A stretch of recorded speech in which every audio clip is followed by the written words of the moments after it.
can you state your name for the interview, please? My name is Nikt N. Mm-hmm.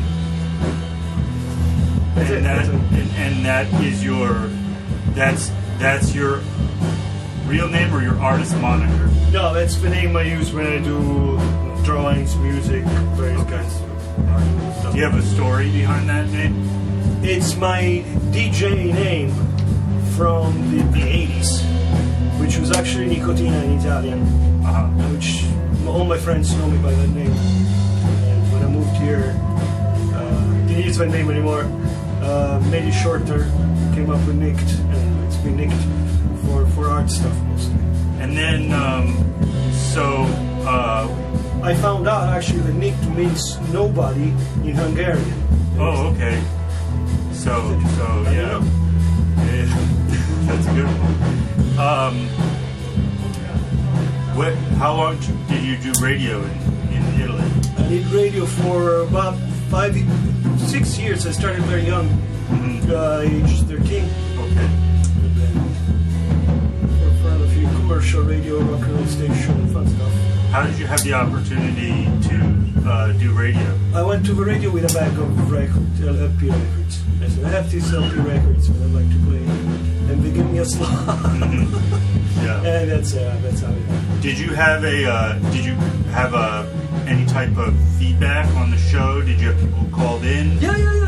That was the format at the time. Yeah, people would call in all the time to request songs. Right. Tell you whether they like something or not.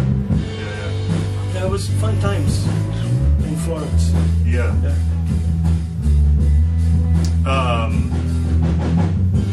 But there was no meaning behind nicotina. No, I was just smoking a lot. Okay, so nicotine. Yeah, nicotina is nicotine. So you were smoking at the age 13? Yeah, I started young, yeah. Your parents knew about that? Yeah.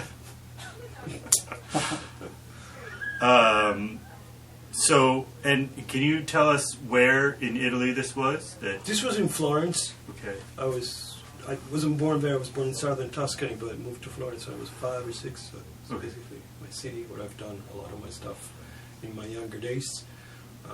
Bands and comic books, magazines, organizing shows. Do you think that makes a difference for you now living here, having been born in Tuscany and then living in Florence? I mean, a difference like in the way I do this kind of stuff, or in general? Yeah, what's your feeling? Does it separate you from the other people around you? Does it make no difference at all? Yeah, it's just in terms of other people who are drawing and other people who are making music here. I felt since I moved to the United States much more isolated.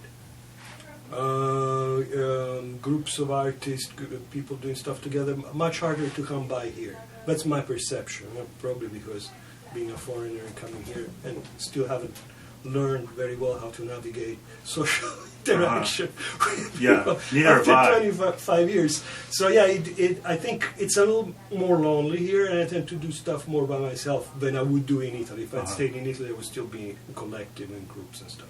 Do you think that has anything to do with American culture, this like kind of individualistic, thing? Yeah. I think it's different for us. Mediterranean cultures, we're more open.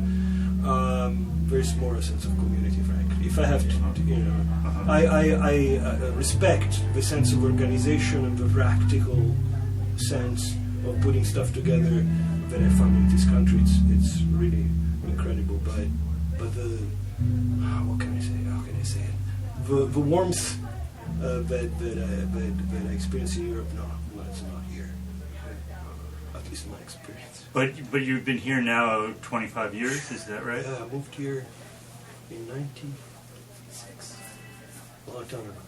Okay. Yeah. And so 96. And do you feel like this is, I'm going to be here, or like, fuck these people, I'm going back? No, I feel that I'm going to go back eventually. Okay. It's really not... I don't know. I don't know if that makes sense. I left Europe thinking that was not the place for me. So I don't know if it's a place for me, but I'm gonna go back. Okay. Eventually, in 10 years, 20, or but I don't see myself kicking the bucket here. So you did leave because you wanted to get away from where you were. Yeah. It was done. It was an experience that was done. Florence, there's a lot of stuff going on. There were a lot of things going on at the time, but I was done with it. I just, at that age, mid-20s, something, you would just want to try something else. The grass looked much greener here for academia. That's my job. And yeah, I just left because I was tired. Yeah. Being there. So you went to university in Florence as well. So you grew up, went to university there, Yeah. and then Came here, got a master's, got a PhD, lived in a lot of different places, Virginia, Georgia, Rhode Island, in Providence, in a nice period for the Providence scene, the music scene. It was a lot of fun. That was a place where I found a little bit of the scene, if not emotionally, at least the fact that a scene was going on at the time. It was the late 90s, early 21st century. It was a fun place to be. I've never been, but I've heard good things about their scene, and maybe that's because I don't know. I've lived in New York, that's the only city I've really lived in, and it's huge. So I have this fantasy that a smaller city has a more intimate scene, but I don't know if that's actually true. Yeah, I don't know. That's a question I always ask myself. How do if I leave this city now I've been here for 15, 16 years now, how do we readjust to a small town after this? Will I be able to? Or if I go back to Europe and I end up in the place where I was born, which is a small town by the sea, is it possible after 20 years of New York? I don't know. How do you feel when you go back to visit Florence and your hometown? Everything is so clean.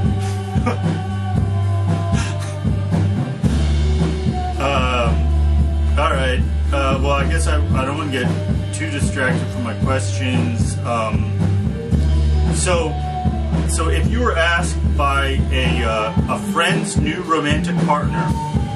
Okay, so imagine a friend. They have a new romantic partner. You haven't met the romantic partner yet. You're at a different friend's birthday, and they ask you, "What do you do?" How do you respond to that? I would say I teach. Okay. Yeah, I would tell the truth. Right. Yeah, and so, but you wouldn't say, "Oh, I draw." No, I hardly ever introduce myself. Hi, I'm an artist. Yeah. No. How does someone have to get that out of you? How do they find out? You don't. Okay. All right. So then, if someone were to ask you specifically about more creative endeavors, how would you kind of explain yourself?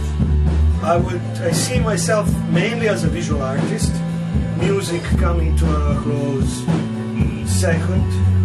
I'm very fascinated by lines and putting down lines. I guess that's a way of the guitar too. Drawing lines.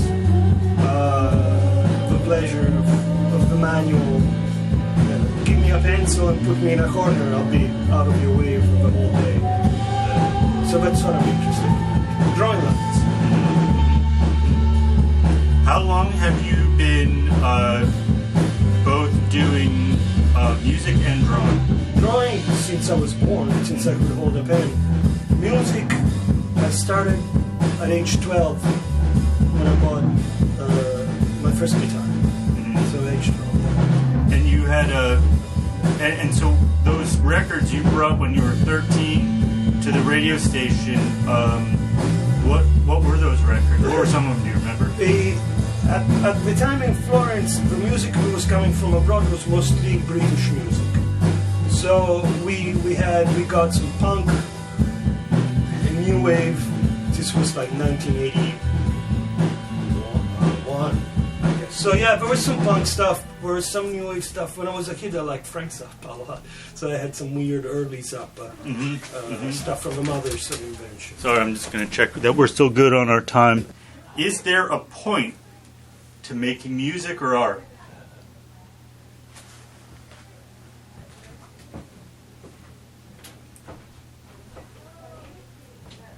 No. For yourself, yes. This is what I think now. You would have asked me 10 years ago, I would have come up with a different. But now I feel that no.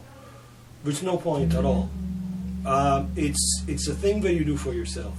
It's a thing that helps you see things in different ways and help you see stuff, but it's all, I don't think that art in any way changes people's mind or helps people seeing things differently. It's a process it's effective for yourself. This is what I think now. You'll ask me in 5 years, maybe I'll right. change. And 10 years ago, what do you remember how you might have answered? I thought at the time that it was something important. I thought that it was a way of communicating things that would latch on, that would connect with other people's thoughts and stuff.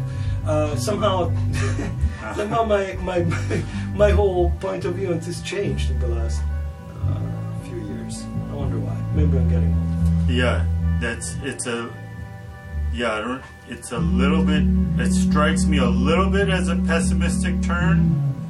Because as a practice, it brought me so much. Right. Right.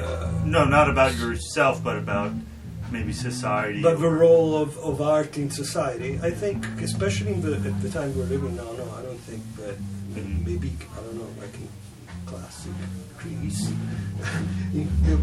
maybe, but no.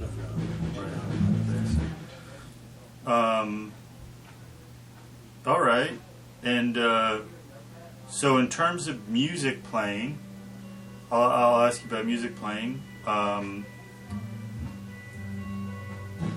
don't know if this is I feel like I get distracted by like modern journalism. It's all about numbers. How many bands have you played in? You know, but is it? I don't know if that's an important question or not. I tend to be very, like everything else in life, very mono. What's it called when you have a partner and you stick to that partner? That would be polyamorous or monogamous. Very monogamous. Yeah. So I've played with a lot of people and I've had different projects and stuff, but they tend to stick closely. I don't like collaborations. I don't like one-night stands. I think the pleasure in playing with other people comes from playing for a long time. Yeah. I'm against the idea like the radical improvisers like Derek Bailey and stuff who would play with somebody only for one night, never met them before, never played together, and this happens live and the music comes out. Right. I'm not sure that works, at least for me. I got that. Yeah, although the early record you gave me, that sounded to me largely improvised, but maybe it wasn't. Yes, but improvised with people with whom you've played for a long time. Yeah, and that makes a big difference to you. Yeah. The music is improvised because I've played radical improvisation for many years. The music is improvised on the spot, but these people, I know they're, after 10 years of playing together, I know how they would respond to a stimulus, right. And I can sort of see what we'll do. So, that's what you present on stage, that relationship. Mm-hmm. And so, do you have a preference between something like radical improvisation or something like we do, which is totally structured almost? No. There's a lot of pleasure in radical improvisation because of I was gonna say of the freedom, but it's not true. Actually, radical improvisation, the concept of freedom is a bit different from what we think generally. There's freedom, but in another way. But I love to play in strict cages of harmony or of chord progressions. It's a lot of fun to be constricted and to see how much you can produce in that little cage. So I appreciate that too. No, that was a great answer. So that question went really well. But what I know less about is your artwork and drawing, and do you have how do you see that? And what are, I guess, what are you trying to produce? Because as I understand, you were working on a big thing. Yeah. And so what are you trying to, what are you trying to basically accomplish, I guess? After many years of working and publishing, usually producing short stories, I wanted to try my hand on a long narrative. I was thinking of 120 pages, something where the character redevelops in front of me. And I failed. I've been talking and planning this thing for 3 years, and I realized that I can't do it. I failed terribly. Mm-hmm. So this period is not very good for me. Well, are you going to pick it up again, or are you going? No, I'm going to forget that ever happened. Right. It's a failure, and it's the worst failure because it's a failure that I didn't even allow to fail. I didn't even start. So I put together ideas and stuff, but I didn't actually hold the entity of the failure in my hand. I just didn't do it. Right. Fearing that, knowing that I might fail. It's the wrong way to go about things. I messed up. Never do it again. But this project has been complete. I forgot about it. Okay. But it kept me busy writing scripts, working a lot on it for about 3 years. And so what's next? I don't know. I'm drawing a lot. Now, recently I like to draw freehand, just a white piece of paper and a pen, and see what comes out. I've been doing that for the last 10 years. Every night, at least 4 hours of my day are dedicated to freehand and visualizing whatever it's in my brain and trying to give it a shape without nets, without the pencil.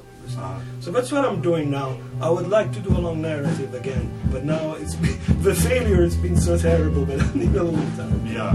So I once had I